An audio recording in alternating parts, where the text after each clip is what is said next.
A few weeks ago, I was experimenting with kerf bending, and when you do kerf bending, you're usually left with all these small little gaps that you need to fill. But instead of trying to hide them, I had the idea to fill them with some different colored wood wedges, and that way it would better control the bend and it would kind of highlight the kerfs instead of trying to hide them. So I made this little serving tray to try out this idea, and I posted on YouTube Shorts and it did really well. And then I posted on TikTok and it did even better. So then I continued to run with the idea, and then I made this planter using the same kerf bending with wedges idea, and it did even better. So I got a lot of new subscribers from that, so thank you for checking out my channel if that's how you found it. And a lot of people were asking for a more detailed video on those two projects, so here you go. So first I'm gonna remake that serving tray, and I'm gonna make that out of some pine and alder. So to start that project, I'm gonna mill out a piece of pine that's long enough to kerf bend into all four sides of the serving tray. So I needed a roughly 50-inch long by about 1 3/4 inch wide piece of pine to work with, and I'm cutting that out of a pretty long 1x4, and I'm being very selective about the portion of the 1x4 that I'm using. I'm trying to cut around any knots just to get the clearest portion of the wood, because that's going to be a lot easier to bend. So now to actually do the kerf bending, and a lot of people that watched that 1 minute video seem to think that I was just really good with the miter saw and was just freehanding the depth, and I wish that was the case, but I am not that good. There's a depth switch on just about every sliding miter saw that you just saw me flip down, and that'll let you set the depth of your cut. And with my miter saw, when doing depth cuts, it can't reach all the way back, so I have to use a spacer block between the fence and the workpiece. Oh, also you can see that I marked a little line on that spacer block, and that's so that I can keep equal spacing between each of my kerf cuts. The different spacing between all the cuts gets a little difficult to explain, so below I just have a photo of all the measurements if you want to make something like this. Another thing people were asking me about from the 1 minute video is if I did anything to prepare the wood before bending it. And I did. I sprayed it with just a little bit of water to loosen the joint. The wood is just held together at this point with a very thin veneer, so you don't need a lot of water. It doesn't even really need to be hot, but just a little bit to loosen up the joint. And while the water's soaking in, I'm going to make the wedges out of some alder. Each of the four corners of the serving tray that I need to bend are made up of 6 kerfs, so 90 degrees divided by 6 is going to be 15 degrees. So each of these wedges needs to be 15 degrees, but since I am beveling both sides, I have my miter saw set to 7.5 degrees, and then I just flip my board after every cut. So you just saw I made a couple of cuts before I actually set up this stop block, and that was to dial in the perfect size for these wedges before I cut all of them. And so the most narrow part of the wedge should be the exact same size, if not a little bit smaller, than the kerf thickness. And I say a little bit smaller because it's better for the wedges to be a little bit smaller than too big, because if they're too big, they are going to crack the joint. So now I'm just going to put in a little bit of glue into all the joints, and then I can drive in the wedges. And rather than trying to work in each wedge one at a time, I kind of get all the wedges started and then slowly work them all in at the same time. It seems to be more likely to crack if you push them all the way in one at a time.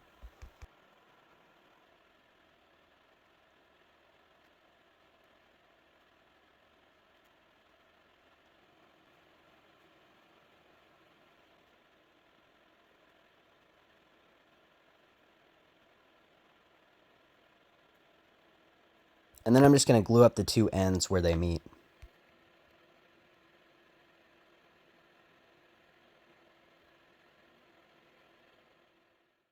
So now I'm going to sand all the wedges flush with the pine so that everything's flat for the next steps.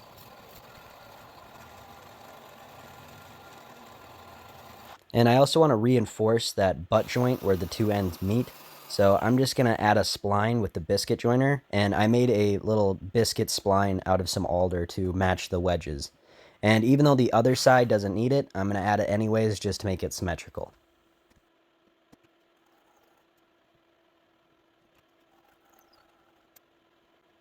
And I'm going to flip the tray over and cut out the handles. And I kind of did this by accident. I meant to cut the handles out before I did all the wood bending, but I forgot, so now that it's all in one piece, it's too tall and uncomfortable to cut with the jigsaw or the bandsaw, so I decided to cut the handles out using the miter saw, and it worked pretty good. And now I'm going to cut a pretty shallow rabbet for the bottom of the tray.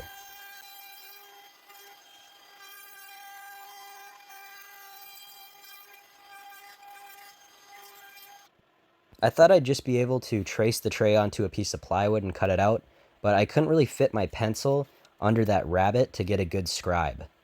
So instead I just placed some blue tape onto the tray and then rubbed the side of a pencil onto the edge, and the paint from the pencil rubbed off and left a pretty easy to follow line that I could scribe and cut out the bottom of the tray. And I also traced out some handles for the bottom of the tray.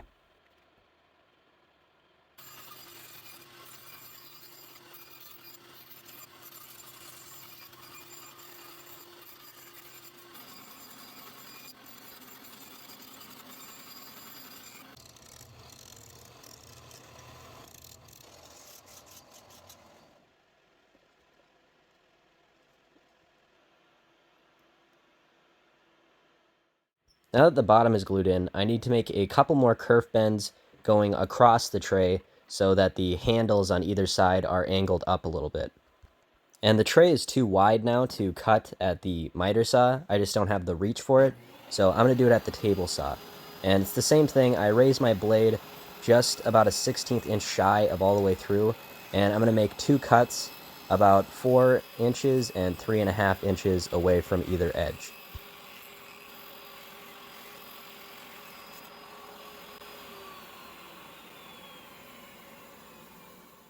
And to fill those kerfs, I'm going to cut a couple of 15-degree wedges.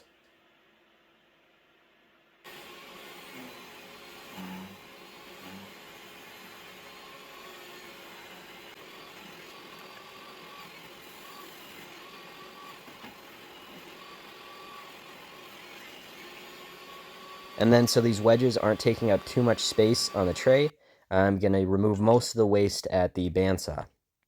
Also, because these wedges are obviously cut at an angle, that means that any cut that I make on the bandsaw is also going to be at an angle. So I have to nail these wedges down to another wedge so that the bandsaw actually cuts flat.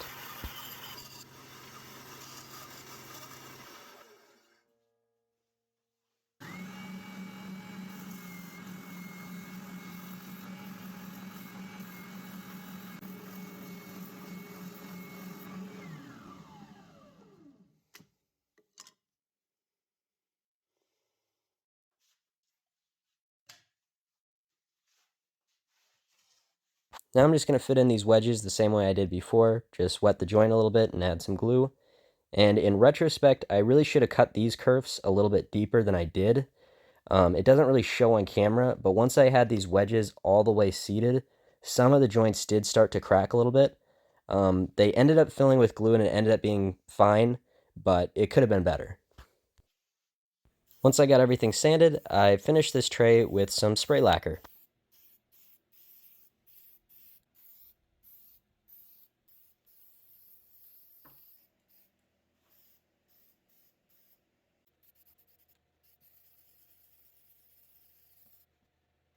All in all, I'm very happy with how the serving tray came out. It turned out a lot better than the prototype one that I made in the YouTube shorts, and I really like how the wedges look. I did screw up a little bit on those longer wedges. You can see a little bit of a crack here in this shot on those longer wedges, but that's okay. No project's ever going to be perfect. I think it'll still be strong enough to hold drinks and whatnot.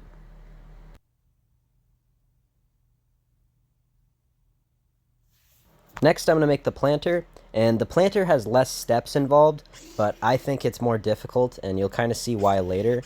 But for right now, I'm trying to just adjust my miter saw a little bit at a time to center the blade so that I can cut a cove across this whole board.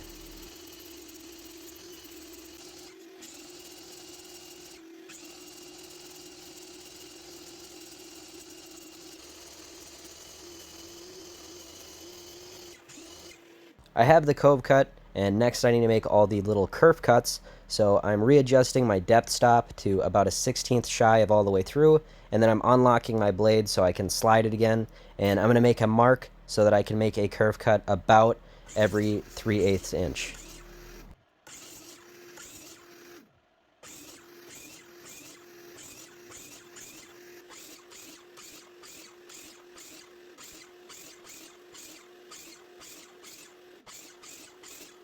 The final length of the board used ended up being just under 19 inches with 36 kerfs, and that means I need to cut 36 wedges at 10 degrees each, or 5 degrees on each side.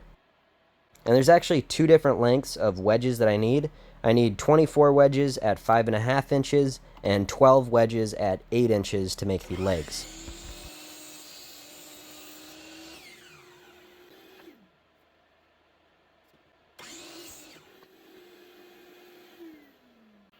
So 10-degree wedges again means 5 degrees on either side, and I'm just going to cut these all out at the table saw.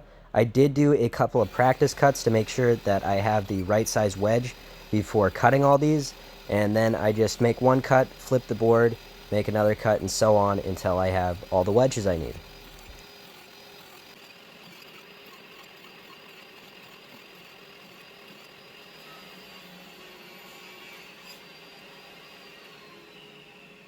And now it's just a matter of forcing the wedges into place. And again, I'm going to wet the wood to loosen it up. And then I'm going to place in all the wedges. And I do 3 of the long wedges, then 6 of the short wedges, then 3 of the long wedges again, and so on, so that all the legs are equally spaced. Also, remember earlier when I said I think that the planter is the harder of the two projects to make? Well, there's a couple of reasons for that. One being that I definitely cut the wedges too big for this project, so I had to spend a lot of extra time forcing these all into place. But more than that, the biggest problem with doing the planter is that cove that I cut. Because of that cove, you can't really add glue without getting a bunch of squeeze out and having to clean it all out of all those little crevices. So I just used pin nails, but pin nails don't have the same holding power, so it just makes the whole project a lot harder. And now I'm just going to cut out the top and the bottom of the planter out of some more alder.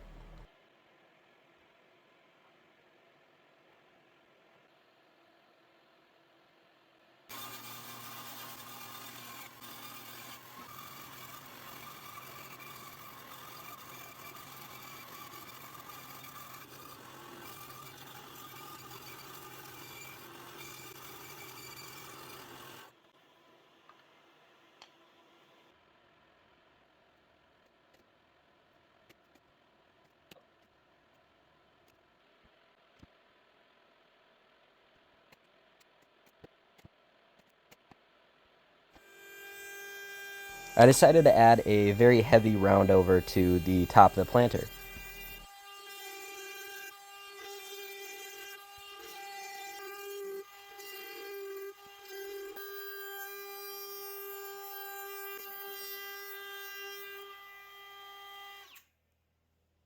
You can see here that because I cut the wedges a little too big, that some of the wedges didn't seat all the way down, and so I'm going to add a little piece of trim to cover the very ends of all the wedges to cover any gaps.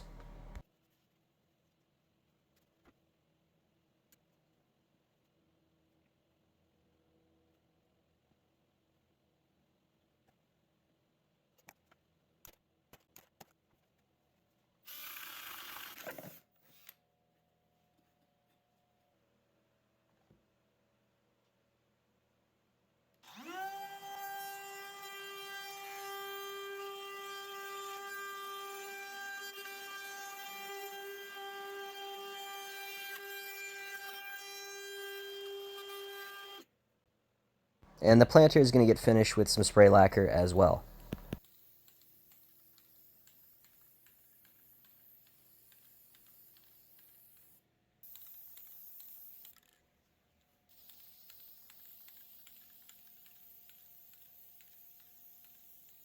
A lot of people did not like the fake plant that I used for the YouTube Shorts planter, but I'm still going to use a fake plant. I do not have a green thumb, so a real plant would not last very long.